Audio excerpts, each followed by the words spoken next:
صمت فللأمجاد بانيها ومن يسعى إلى العليا.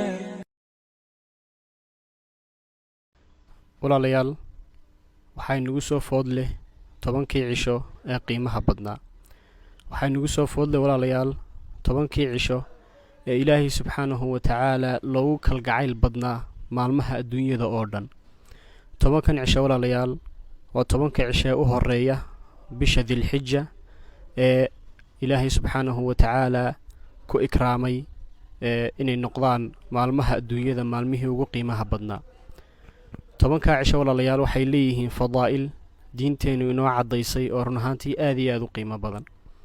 fadliga ugu horeeya walaalayaal ilaahay subxaanahu wa tacaala kitaabkiisa noogu caddeeyey waxaa weeyaan inuu rabbi subxaanahu wa tacaala ku dhaartay tobankan cisho qiimahooga. ilaahayna subxaanahu wa tacaala kitaabkiisa wax kuma dhaarto ilaa waxa uu ku dhaartaay waa wax aad iyo aad u qiimo badan, innagana maaragtay inoo ah faa'iido ayna mudan tahay inaynu ka faa'iidaysano. rabbi subxaanahu wa tacaala walaalayaal wuxuu kitaabkiisa suuban ku leeyahay bacda acuudu billahi min ashaytaani alrajiim waalfajri walayaalin cashr. ilaahay subxaanahu wa tacaala wuxuu yihi walaalayaal waxaan ku dhaartay waaga dilaaciisa walayaalin cashr, iyo sidoo kale waxaan ku dhaartay maalmihii tobanka ahaa. maalmaha tobanka ahaa walaalayaal waxaa weeyaan ee ilaahay subxaanahu wa tacaala kitaabkiisa inoogu sheegay tobanka cisho ee u horeeya bisha dilxija. walaalayaal tobankaa cisho qiimahooga ilaahay subxaanahu wa tacaala inuu ku dhaartay baa sharaf iyo mansilad diinteenna suuban ugu filan. qodobka labaad walaalayaal aynu ku ogaanayno fadliga iyo dheeraadka ay tobankaa cisho ka leeyihiin maalmaha kale waa maalmaha macluumaadka ah ee rabbi subxaanahu wa tacaala kitaabkiisa suuban inoogu sheegay. ilaahay subxaanahu wa tacaala wuxuu yidhi wayadkuru isma allaahi fii ayaamin macluumaatin calaa maa rasaqahum min bahiimati alancaam. marka maalmaha macluumaadka ah culimo badan iyo mufasiriin badan waxay ku fasireen in ay yihiin tobanka cisho ee u horeeya bisha dilxija.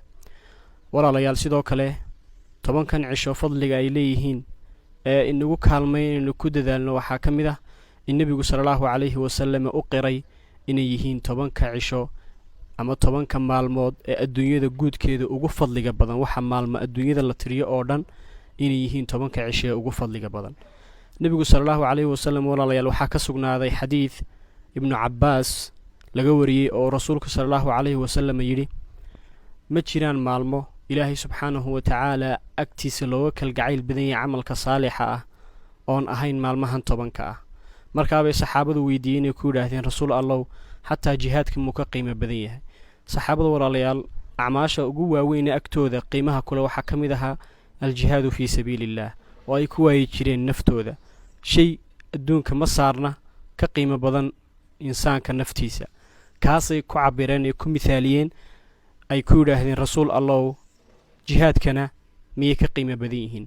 markaabuu nebigu sala allahu calayhi wasalam ku jawaabay yidhi haa wuu ka qiimo badan yihiin jihaadka, ilaa hal nin un bayna kaga qiimo badnayn jihaadka oo ah nin isaga iyo naftiisa iyo maalkiisuba ay jihaadka galeen oo intaa midna ay soo noqon waayeen oo intiiba ku waayay jihaadka.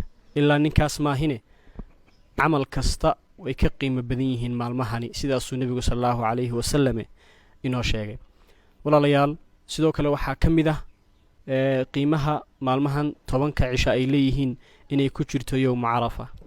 yowma carafa walaalayaal waxaa weeyaan maalin nebigu sala allahu calayhi wasalam uu yidhi soonkeeda waxaan ilaahay subxaanahu wa tacaala kaga ajar dalbayaa in uu igaga dhaafo dembigii aan sanadkii hore sameeyey iyo dembiga sanadka soo socda. waa maalintaa qiimaheega. yowma carafa nebigu sala allahu alay wasalam wuxuu yidhi maalinta carafo qofkaana istaagini xaj ma laha. marka walaalayaal maalinta carafo waxa weeyaan maalintii naarta ilaahay subxaanahu wa tacaala addoomihiisa ku xoreynayay. maalintaasina waxay ka mid tahay maalmahan tobanka ah. haddaba walaalayaal waxaa mudan inaynu ka faa'iidaysano maalmaha tobanka ah ee ilaahay subxaanahu wa tacaala haynagu anfaco.